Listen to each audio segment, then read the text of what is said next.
Now, when you hear that word, what do you think cultural competence means?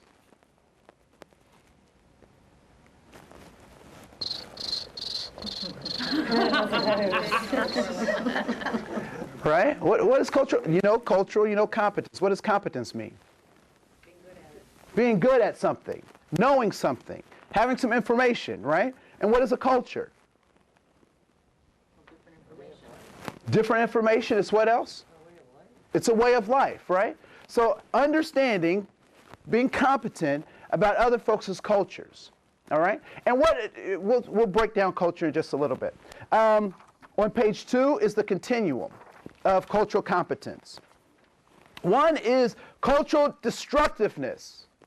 That's when you call people names outside of what they like to be called, right? When you try to destroy other people, you try to make sure that anything that you can do to stop their progression in life, you do, right? Then there's cultural incapacity. I just don't know what to do, so I don't do anything, right? When you don't make a choice, that is in fact what? Making a choice, right? Silence is acceptance, right? So in level 2, it is cultural incapacity. 3, cultural blindness, basically says, I don't see color. Color doesn't matter to me. We're all equal under the sun. Right? Now, the fact of the matter is what? Does race and culture, even though race does not exist, and we'll talk about that later, does that have an impact on our society? Yeah. So is it important that you see my color? Yes, because that means you recognize a big part of who I am. All of my filters of the information that I've gotten from the world are because I am black.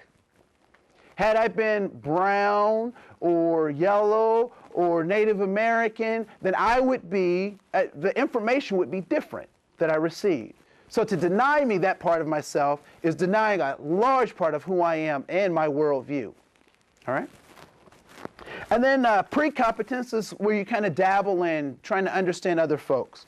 Cultural competence is where you seek out information about other people, and you invite folks into your homes and that kind of stuff. And cultural proficiency is when you become an ally for people that you do not know. All right? So when there's a black issue, you just don't wait for the black people to stand up and talk about it, or the Chicanos to stand up and talk about it. You have some information, and you can say, "Wait a minute, I challenge that. Let's talk about this," and you become proficient in understanding cultural competence. All right. So let's turn to page 5. There's a continuum on page 4 that you'll look at on your own, but let's turn to page 5. Here are some of the working assumptions that we'll be working with today. Oppression is pervasive. It hurts all of us. Prejudice is taught, and we can unlearn it. It is not our fault, but it is, however, our responsibility. Prejudice, oppression, and discrimination are interwoven, but they are separate. All right? They're interwoven, but they are distinctly separate. We are both targets and in dominance of oppression, and we'll have some conversations about that as well. No hurt is greater than any other. We can learn, change, and grow. It's a lifelong process. Difference is not a deficit, it is a deposit. All right? And we are taught one way, and we can be taught to do something new. All right? On page 6, this is kind of how we got to where we are today. In our early years, we were taught about the world. From who? Our parents, right? Why are poor people poor? Anybody? Just tell me why you think poor people are poor. They're lazy. What else? Don't be scared. Unfortunate events. Don't be scared, all right? Don't be scared. So they're lazy. What's that? It's regional. Unfortunate events. What else? No what? Education. No education. Chemically dependent, right? I'll tell you why poor people are poor. Poor people are poor because they were taught to be poor.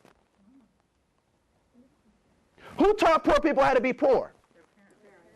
Other poor people. In most cases, it's their parents, right?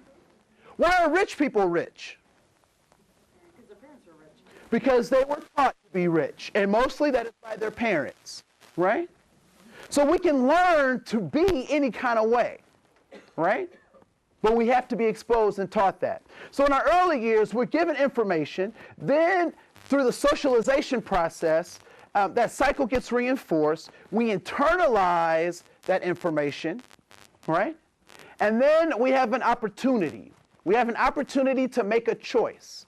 Either we'll consistently believe that information, or we will look for other answers to that situation, right? Here's an example.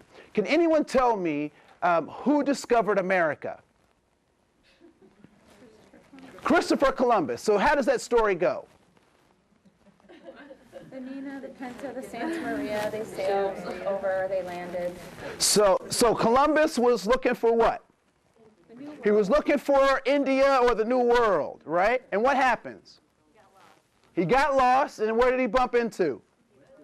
The West Indies. And he called those people Indians because he thought he was in India, right? Right?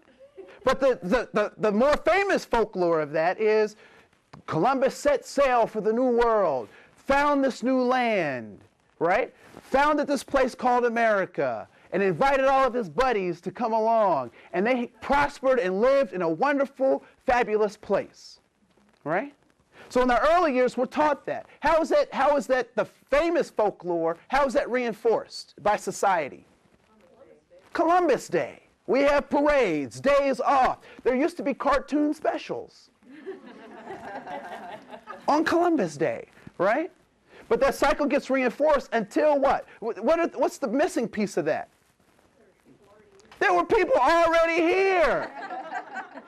I've been trying to figure out how I could find somebody's Lexus in their garage and get away with it, right? Right? But we all have choices. And when we come to the understanding that there were already people here, if we continue the myth, then we continue that cycle. Or we can make a tough choice and freedom. We can freedom, right? And make a choice. And that's all about choices. On page 7.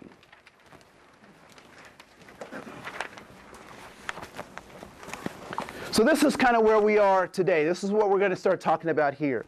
What is bias?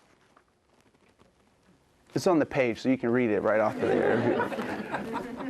What's bias? It's your opinion, right? What else is bias?